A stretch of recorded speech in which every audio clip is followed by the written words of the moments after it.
So the box plots, the median and quartiles divide the distribution roughly into quarters, and this leads to a new way to display quantitative data, and that is the box plot.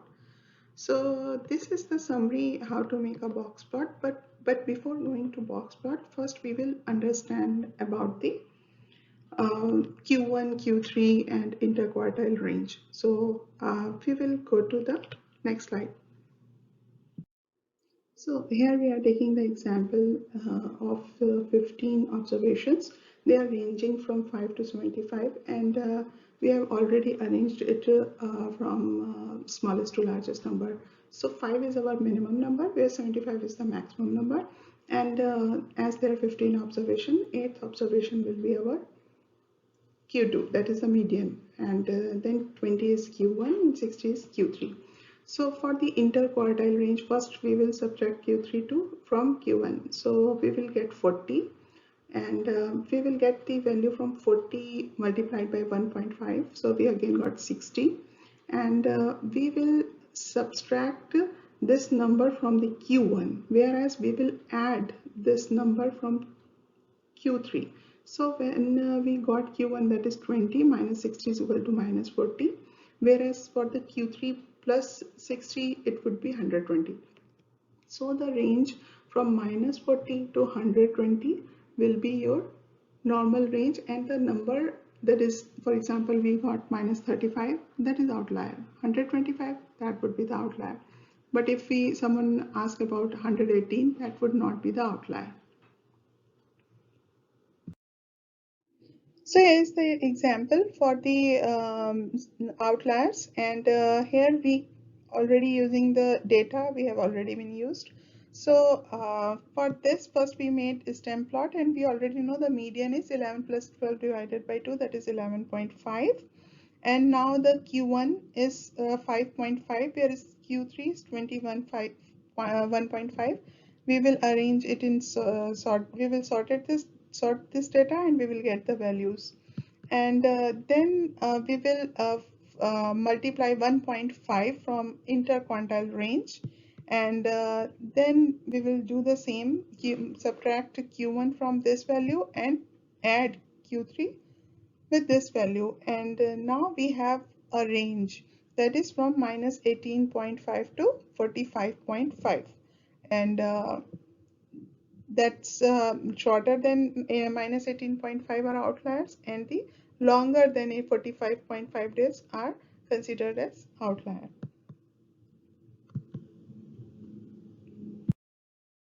So here we are going to make box plot from this example, and we will sort the data. We got our all values, and then we will make our box plot. So here this edge would be the Q1, whereas this edge would be the Q3. The middle edge we are seeing in the darker color would be the median.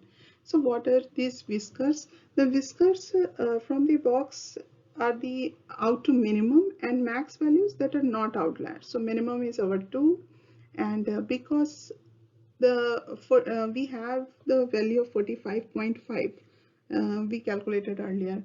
So the number 49 and 53 would be our outliers. So it is showing till 38. So this whisker is till 38. So this is the box plot, whereas outlier, this is showing like small circles here. So these are the outliers. So now we learn about the measuring spread, that is the standard deviation. So that is the most common measure of spread, looks at how far each observation is from the mean. So this measure is called the standard deviation, and the standard deviation represented as Sx measures the average distance of the observation from their mean, and it is calculated by finding an average of the square distance and then taking the square root. This average square distance is called the variance. So we will understand it better in an example. So here are the formulae, and for the variance, we got x1, that is the observation, minus mean, and then we will square it, and we will do this thing with all the values, and we will divide it by n minus 1. So we have to right now remember we are going to divide it with n minus 1 but not n. And I will explain in later classes why we are doing this thing. And standard deviation is the under root of the variance. So now we will understand it better by an example.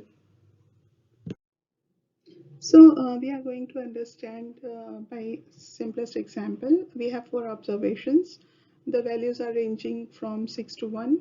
And first we will subtract this number with mean. And mean is 6 plus 2 plus 3 plus 1, that is divided by 4 is equal to 3. So we are subtracting it with 3 and then squaring it. We are squaring it because we want to make all these negative numbers to positive. So now we got all the values, that is 9104 here, and then we will calculate the values from this formula. And for that we are using, because we have already got this value, that is the numerator value, so we will divide it by n minus 1, that would be 3. So 9 divided by 3 is 3, and so on. And for the variance, because this is the variance formula, so we have to add all these numbers. So for the variance, when we will add all these numbers, we will get 4.66. And standard deviation is nothing but the under root of variance. So when we will take under root of 4.66, it would be 2.161.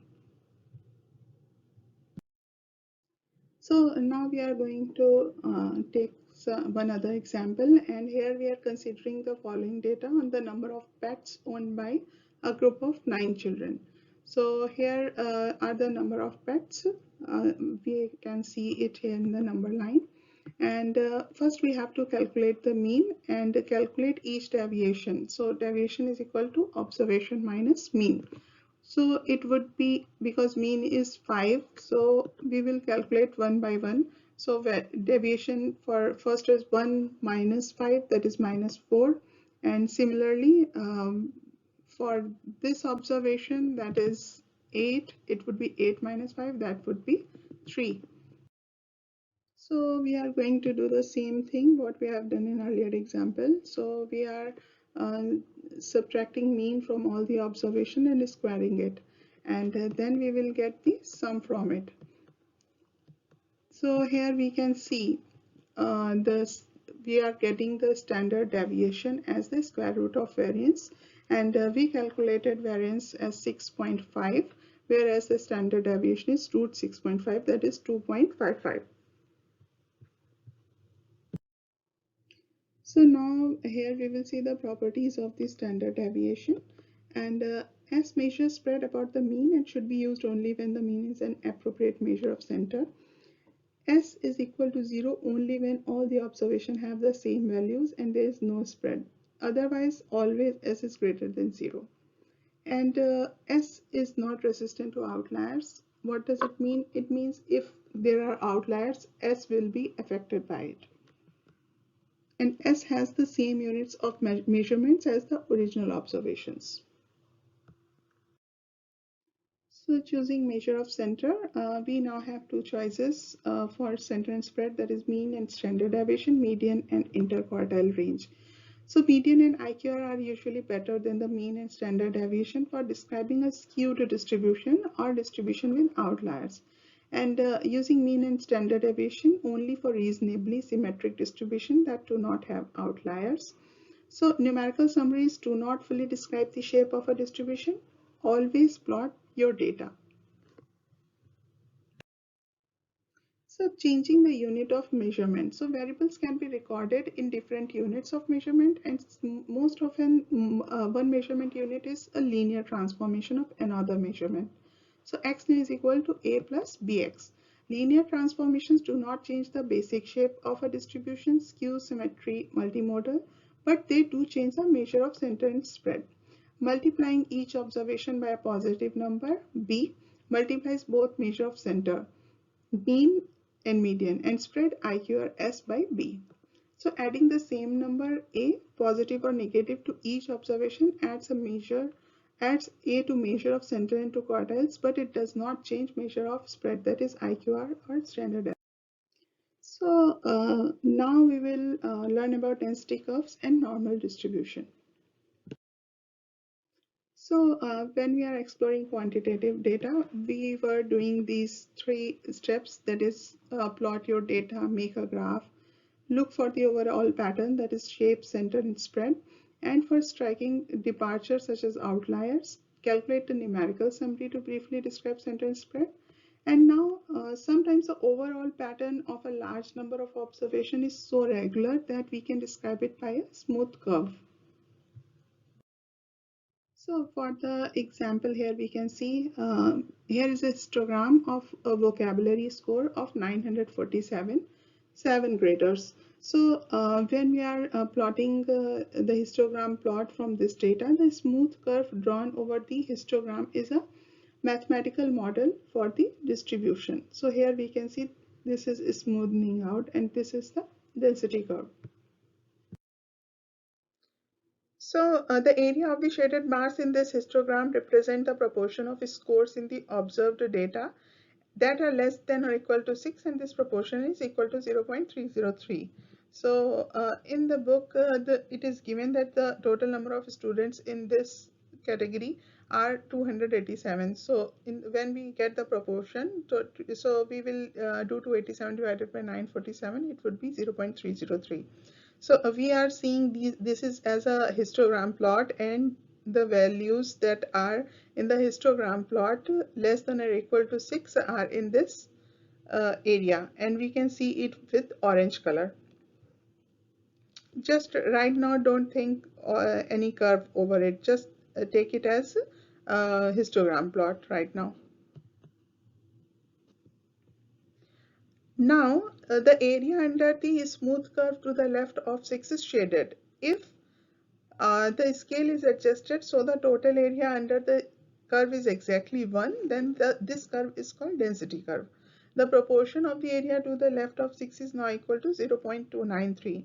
So we don't have a particular data from which they are calculating 0.293, but here by this simple example we can understand that we had the histogram plot, but when we are having this density curve over, and this is the smoothing curve, so this area which was in the density which was in the histogram plot, which is of yellow color, now it's not in the orange color region. So it's telling you that this is deducting from the particular group, so that's why we are getting 0.293. So a density curve is a curve that is always on or above the horizontal axis, and it has an area of exactly 1 underneath it. So on or above the horizontal axis, it means that it can either be 0 or more than 0, indicating positive value. And as an area of exactly 1 underneath it is that the total area underneath is 1. It should mean that the chances of the outcome being in the total interval of possibility is 100%. So a density curve describes the overall pattern of a distribution, and the area under the curve and probably any range of values on the horizontal axis is the proportion of all observations that fall in that range. So here if we take an example and we see it as a uniform curve distribution is here, and in this, because area under the curve is always 1, and we know these values 124.5 and 125 point, it is 0.5, and in the y-axis we can see it's 0.5, so it's 0.25. This particular area is 0.25, and we know the total area is 1. So if we subtract 1 minus 0.25, so if someone asks you about what is this area, you already know it's 0.75. So our measures of center and spread apply to density curves as well as to actual set of observations. So here we are distinguishing the median and mean of a density curve. So the median of a density curve is the equal area point, the point that divides the area under the curve in half.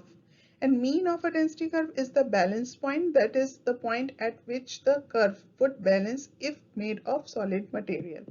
So the median and mean are the same for a symmetric density curve. They both lie at the center of the curve.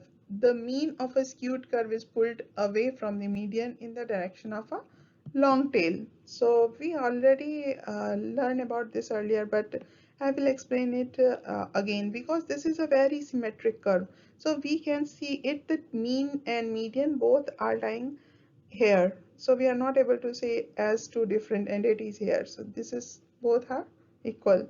But here when the data is skewed, here we can see the mean is the long right tail pulls the mean to the right. So this is the mean and this one is the median. So the mean and the standard deviation computed from actual observation data are denoted by x bar and s respectively, whereas the mean and standard deviation of the actual distribution represented by the density curve are denoted by mu and sigma respectively. So here it might be looking very confusing right now because why we are saying the same thing, mean and standard deviation, giving the different names to it. So there is a concept behind it, but you will understand that concept more in I think chapter 2 or 3. But here we can get a small introduction.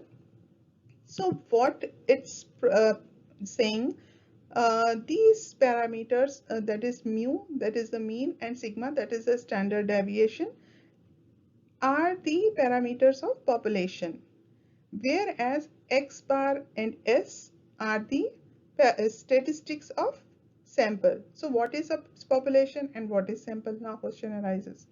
So we can take population, because if you are taking a very big area, you can think it as there is some state or a city, and you want to know the average height of all the population here. But it is a very big place, so you cannot go one to one person and get their height and take the average from there. But what you can do, you can get a small sample from this. Randomly you can select a few people and get their average height. Then you again get the small group of people and as a sample and take their average height. So this is a concept. So here this population mean is always known as mu, and standard deviation is sigma. So these are also known as population parameter, that is mu and sigma. And when we say x bar and s, that is the sample statistics, that is the samples mean and standard deviation, that is coming from direct actual observation data. Because the here we are seeing that density curve, so the density curve is telling you about the population. So that's why we are using mu and sigma.